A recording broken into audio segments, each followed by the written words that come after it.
beredar di medsos bahwa tidak ada dalil di dalam Al-Quran yang menyatakan bahwa Al-Quran itu ada, bahwa Allah itu ada keberadaannya. Mohon jawabannya Ustaz berdasarkan dari ayat. Subhanallah. Ini juga ya di antara barisan orang-orang liberal mengatakan di dalam Al-Quran tidak ada petunjuk bahwa Allah itu ada. Ini orang-orang subhanallah. Na'udzubillah min dzalik. Orang yang dibutakan oleh Allah. Dibutakan oleh Allah hatinya. Na'udzubillah min dzalik. Di dalam Al-Quran dikatakan, "Dzalika bi annallaha huwal haq." Coba dibaca itu. "Dzalika bi annallaha huwal haq." Itu karena sesungguhnya Allah itu nyata. Allah itu hak, nyata. Bagaimana dikatakan tidak ada? Subhanallah. Ajib mereka itu perkataan mereka. Perkataan yang sungguh sangat mengherankan dan subhanallah dikatakan oleh orang yang sampai S3 belajar ilmu agama. Nasallallahu assalamu alaihi ya. Semoga Allah Subhanahu wa taala menyelamatkan kita dari bencana yang seperti itu. Ini bencana yang sangat besar sekali bagi agama seseorang. Dikatakan qul huwallahu ahad.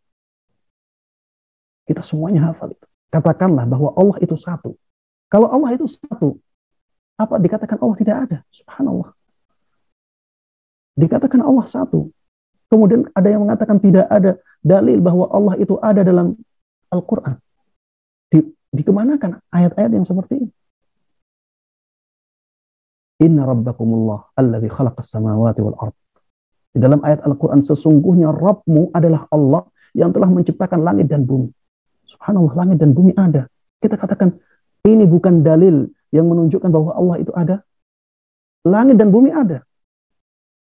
Allahnya tidak ada.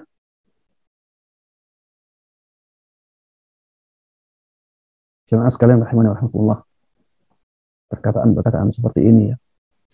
Na'udzubillah min dzalik. Ya mudah-mudahan kita tidak terjatuh ke dalam kesalahan-kesalahan yang sangat fatal seperti ini. Saya tidak tahu apa maksud dari perkataan itu. Kalau dari sisi zahir, ya ini sungguh kesalahan yang sangat fatal. Bagaimana dikatakan tidak ada di dalam Al-Quran dalil yang tegas mengatakan bahwa Allah itu ada. Sangat banyak sekali jemaah.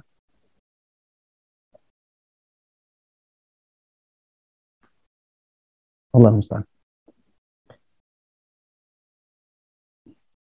Termasuk di antara bencana atau musibah yang sangat besar di zaman kita ini adalah menyebarnya pemahaman liberal.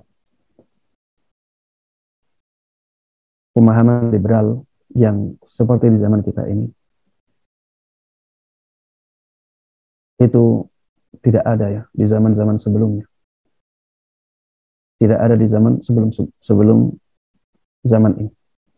Di abad-abad sebelum ini tidak ada pemahaman yang seperti itu. Ya memang ada, tapi masih terpisah-pisah. Keburukannya masih terpisah-pisah. Di zaman kita ini orang-orang liberal mengumpulkan keburukan menjadi satu. Kemudian mereka suarakan. Dan nasallallahu salamul afiyah, qadarullahu ma syaa fa'al.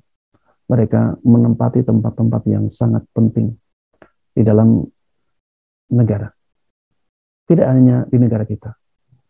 Di negara-negara lain, di negara-negara Islam yang lainnya pun banyak yang mengalami hal yang sama. Dan ini merupakan ujian dari Allah Subhanahu wa taala. Dan harusnya kita berhati-hati ya, berhati-hati dalam menerima ilmu. Kita harus benar-benar selektif di zaman ini dalam menerima ilmu agama, dalam menuntut ilmu agama. Jangan sembarangan. Di zaman ini banyak orang yang terang-terangan menyuarakan tentang pemahaman sufisme. Pemahaman sufi, ya, saya tidak katakan semua sufi itu sesat ya, tidak. Ada sufi-sufi di zaman awal yang baik. Tapi sufi yang dibawa oleh orang-orang di zaman kita ini pemahaman sufi yang menyesatkan. Di zaman kita ini ya ada Syiah yang juga Syiah ekstrim ya, sangat sesat. Ya, mulai kuat di zaman kita ini. Ditambah liberal ya. Sallallahu alaihi wasallam. Ada Khawarij juga mulai muncul tanduknya. Berhati-hatilah untuk menuntut ilmu agama di zaman ini. Pastikan bahwa guru agama kita benar-benar seorang yang berpemahaman Ahlus Sunnah wal Jamaah, seorang yang ilmu agamanya mumpuni dan bertakwa kepada Allah Subhanahu wa taala.